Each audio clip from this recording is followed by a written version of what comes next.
Are you a realtor who feels like you're constantly posting but never getting any results? Or are you so overwhelmed by the idea of creating content and posting content you don't even really know where to start? Well, today I'm sharing a simple 5-step content system that will not only keep you consistent, but help you prevent burnout. Hi, I'm Katie. I'm a content strategist helping realtors just like you grow their business using YouTube and social media. And if you've tried creating content but struggle to stay consistent or struggle to see results, you're in the right place, you've found the right video. I'm going to walk you through a really simple 5-step approach to help you create content that attracts clients without taking over your life. And if you want a more personalized approach or more guidance, feel free to book a call or join my Facebook group. The link is down below. I share lots of tips and strategies for realtors just like you. All right, let's dive into the 5-step content system that I recommend for realtors. So number 1 is to identify your core content pillars. Content pillars used to be a thing we talked about a lot. Then there was a whole movement where it was like content pillars aren't really a thing anymore.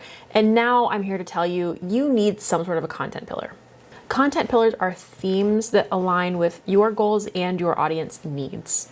So for example, content pillars for you might be local market updates, new construction neighborhood tours, and buying and selling tips. So every time you go to create content, you know you need to create at least one of each of those if you're going to be consistent about your content pillars. So these are just like guideposts that help you approach content without ever really having a fully blank page to start from. So you know when you sit down to plan a video, it's going to be about one of these 3 things. The second thing I would tell you to do is to batch create your content.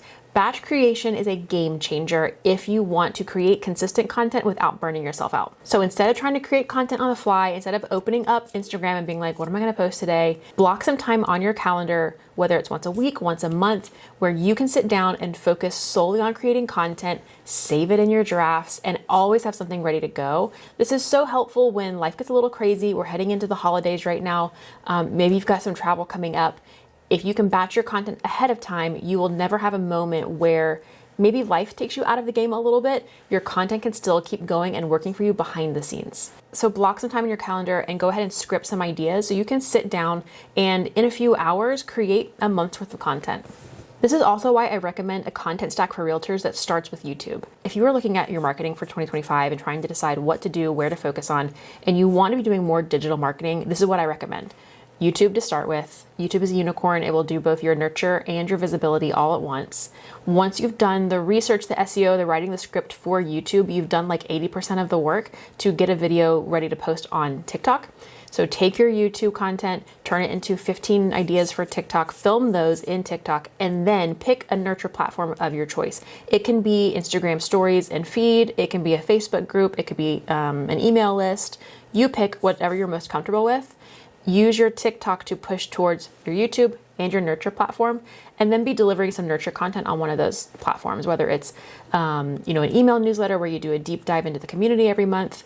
If it's a Facebook group where you're sharing updates about different neighborhoods and new construction and whatever it is that you focus on.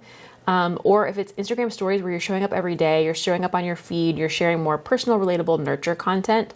If you start with YouTube, everything else gets easier. Batch creating your content gets easier, and this next step gets a lot easier. Number 3, I'm going to tell you, you need to repurpose your content efficiently. So I just walked through how I would do it if I were a realtor starting out and I wanted to really maximize my energy with content creation, YouTube, TikTok, and then some sort of nurture. But whatever you do and wherever you start, don't let your content begin and end on one platform. Take your TikTok and take the script of it and put it into a caption on a reel. Take that caption and put it on Threads. Take that Threads and post it on LinkedIn. Take those threads and turn it into a carousel that you could post on Instagram.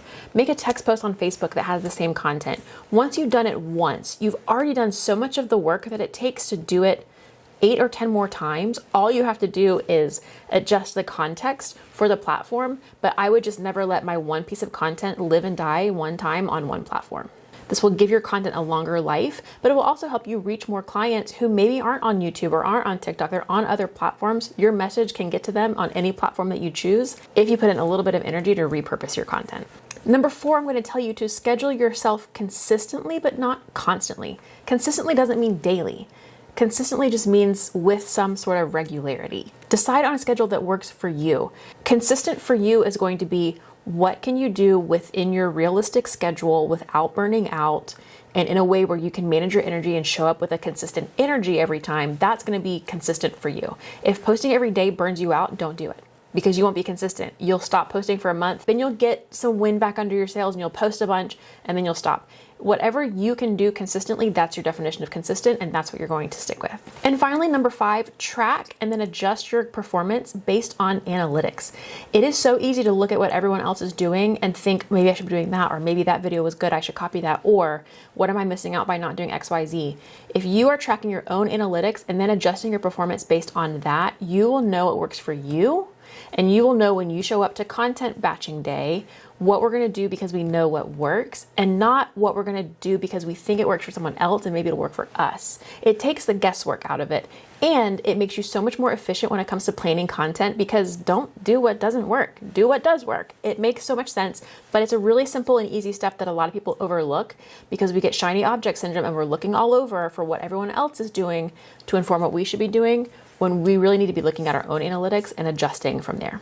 So following these 5 steps can make your content creation journey so much easier. By having clear content pillars, batching, repurposing, and scheduling consistently, you'll be set up for content that works for you without the burnout. And remember, if you're ready to level up your content game, book a call with me. The link is right down below. Or for more tips and strategies just like this, join my free Facebook group. Don't forget to like and subscribe if you want more content for how to turn your YouTube into a lead gen machine and level up your content in 2025 and beyond.